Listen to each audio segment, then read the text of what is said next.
இந்த வெண்பாக்கள் பொறுத்தவரை நமக்கு நிறைய நேரங்களில் வெண்பாக்களில் இருக்கக்கூடிய பலன்களே நடக்கணும் அப்படிங்கிற அவசியம் இல்லை. இப்போ மிகுந்த குரோதங்களை கொண்ட வருஷமாக இருக்கும் அப்படின்னு இடைக்காடர் சொல்றார். நாடெங்கும் கொள்ளையர்கள் மூலம் செல்வம் கொள்ளையடிக்கப்படும் அப்படிங்கிறார்.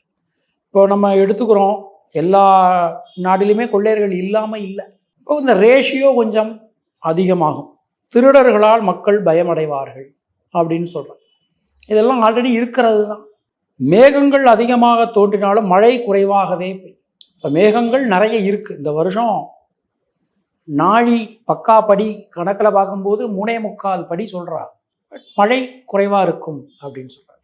ஸோ பயப்பட வேண்டாம். தேவையான அளவு மழையின் பொழிவு என்பது இருக்கும். விளைச்சலை பற்றி பேசுகிறா. விளைச்சல் குறைவா? விளைச்சலை பற்றி பயப்பட வேண்டிய அவசியமே இல்லை.